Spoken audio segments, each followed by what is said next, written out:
से मुझे विलग नहीं कीजिएगा, यही मैं आपसे आशीर्वाद मांगता हूँ।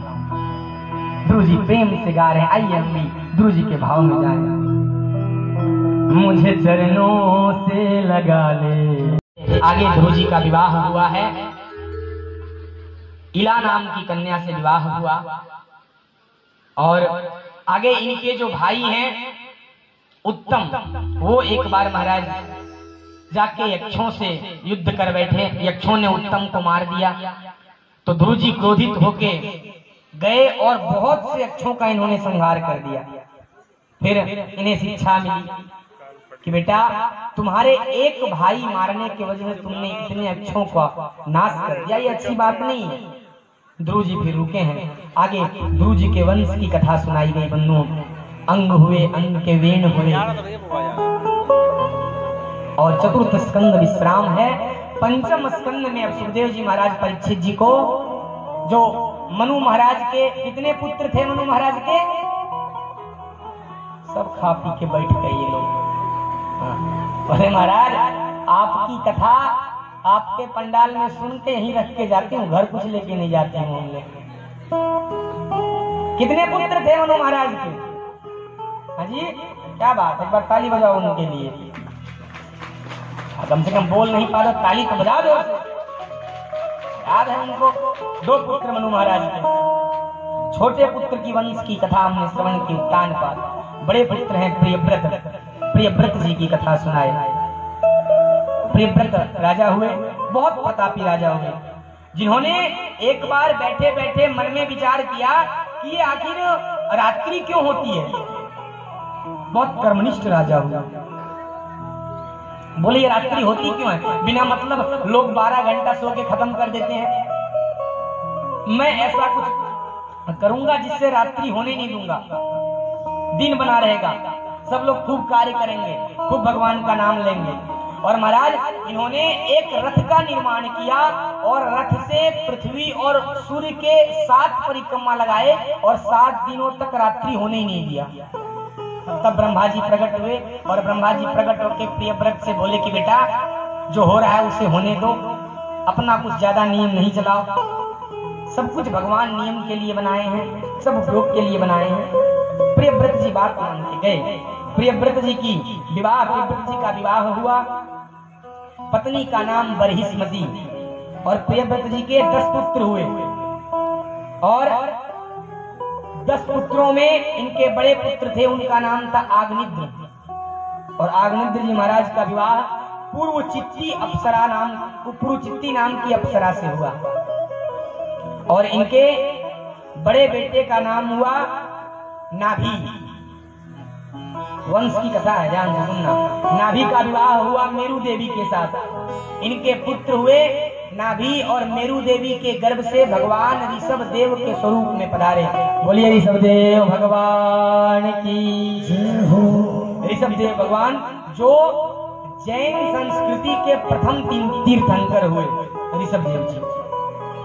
ऋषभ देव जी का विवाह हुआ और इनका विवाह इंद्र की पुत्री जयंती के साथ हुआ। इंद्र के एक पुत्र और एक पुत्री, पुत्र का नाम जयंत और पुत्री का नाम जयंती। इन्होंने अपनी पुत्री का विवाह ऋषभ देव जी से किया और ऋषभ देव जी के महाराज 100 पुत्र हुए। 100 पुत्र में 81 ब्रह्मचारी बन गए और 9 योगेश्वर बने। भागवत के 11 स्कंद में 9 योगेश्वर की कथा आती है। 9 योगेश्वर बने और जो बचे 10 पुत्र, उनमें सबसे बड़े थे भरत जी, जिनके नाम पे इस राष्ट्र का नाम भारत पड़ा। हमारे राष्ट्र में 3 भरत हुए बंधु। एक अयोध्या में राम जी के भाई भरत, एक महाभारत में दुष्यंत के पुत्र भरत और एक यहाँ ऋषभ देव जी के पुत्र भरत, जिनके नाम पे इस राष्ट्र का नाम भारत है। भरत जी का विवाह हुआ और भरत जी ने 100 पुत्रों को जन्म दिया। बहुत प्रतापी राजा थे भरत जी।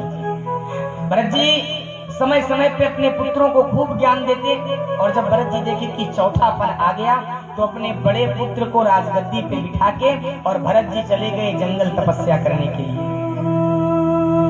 एकदम ध्यान से आप कथा श्रवण करें।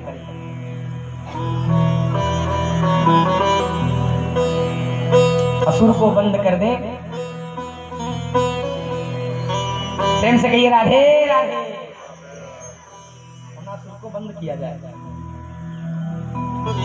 तो भरत जी गए घर छोड़ के जंगल गए तपस्या करने के लिए। एक दिन भरत जी गंगा में स्नान कर रहे थे और स्नान करके भगवान सूर्य को अर्घ दे रहे थे। इतने में भरत जी क्या देखे कि एक गर्भवती मृगी, गर्भवती हिरणी आ रही थी दौड़ के और उसके पीछे एक शेर उसका शिकार करने आ रहा था गंगा जी के उस पार। और वो गर्भवती हिरणी देखी कि अब मुझे बचाने वाला कोई नहीं है, तो वो गंगा जी में छलांग मारी। और जो ही गंगा जी में छलांग मारी तो उस हिरणी के गर्भ का वहीं स्राव हुआ और वो छोटा मृग बालक जन्म लेके नवजात शिशु उसी गंगा जी में गिर गया और उसकी माँ का निधन हो गया, उसका शरीर शांत हो गया। जो ही भरत जी देखे कि एक नवजात शिशु पानी में गिर गया, सूर्यदेव को प्रणाम किए, दौड़ के गए, उस नवजात मृग के बच्चे को उठा के अपने आश्रम पे ले आए।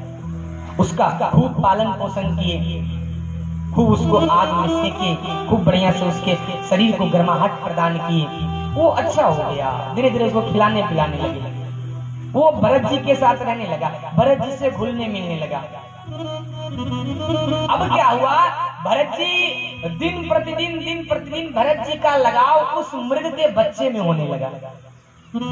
देखो, सेवा करना ठीक है, सेवा सबकी करो, ध्यान सबका रखो, लेकिन लगाव किसी से मत करो। जो बंधन का कारण होता है ना बंधुओं, वो सेवा नहीं होता है, सेवा बंधन का कारण नहीं हो सकता, लगाव बंधन का कारण होता है। भरत जी मृग के बच्चे को लाए, बहुत बढ़िया किए। किसी का प्राण जा रहा हो और उसमें अगर हम किसी का प्राण बचावें तो धर्म का काम है, बढ़िया बात, बचाए। लेकिन जब वो मृग का बच्चा ठीक हो गया तो भरत जी को चाहिए था कि उस मृग के बच्चे को मृग के झुंड में छोड़ के आ जाते, लेकिन नहीं, अपने पास रखे, उसका पालन पोषण करने लगे। और धीरे धीरे भरत जी का मन उस मृग के बालक में इतना लग गया कि भरत जी जो महाराज दिन भर में 100 माला करते थे, वो भरत जी का धीरे धीरे माला घटने लगा और मृग के बच्चे के प्रति लगाव बढ़ने लगा। एक दिन ऐसा आया जब भरत जी माला करने बैठते तो वो मृग का बच्चा आता, भरत जी के कंधे पे चढ़ जाता, गोद में बैठ जाता, शरीर को चाटने लगता। भरत जी माला को रख देते और मृग के बच्चे से प्रेम करने लगते। कितना प्यारा बालक है, हमारे बिना रहता ही नहीं। हाँ, धीरे धीरे इतना लगाव बढ़ा कि वही वाली बात हो गई कि आए थे हरि भजन को और ओटन लगे कपास। घर द्वार को छोड़ के जंगल में आए भजन करने और जंगल में एक मृग के बच्चे में आसक्ति हो गई। एक दिन भरत जी बैठ के भजन कर रहे थे, वो ये तो हूबहू मेरे जैसे लगते हैं, अगर मेरे पार्टी के ये हैं तो आज तक मैं इसके साथ क्यों रह रहा हूँ, मुझे तो इनके साथ होना चाहिए था। मृग का झुंड कुटिया के सामने आया तो वो मृग का बालक उसी झुंड में मिल के चला गया। अब भरत जी का नेत्र खुला, बाहर निकले तो देखिए मृग का बालक नहीं है, चिंताकुल हो गए, परेशान हो गए, इधर उधर ढूंढने लगे, पूरा जंगल छान मारे, मृग का बालक कहीं नहीं मिला। अंत में भरत जी का लगाव उस मृग के बालक से इतना हो गया था और रोने लगे उस मृग के विलाप में। भरत जी खूब रोए, भोजन पानी सब त्याग दिए, कहाँ गया मेरा बेटा, मेरा बालक। और अंत में रोते रोते भरत जी अपने प्राण को त्याग दिए। और जब अपने प्राण को त्यागे तो हमारे शास्त्रों में कहा गया है बंधुओं कि अंते यामति सागति, अंत में तुम जिस वस्तु की कल्पना करके अपने शरीर को त्यागोगे अगला जन्म तुम्हारा वही होगा, हमारे शास्त्र कहते हैं। भरत जी ने मृग के शरीर को सोच के अपना प्राण त्यागा तो अगला जन्म मृग योनि में हुआ। अब मृग में योनि में जन्म हुआ तो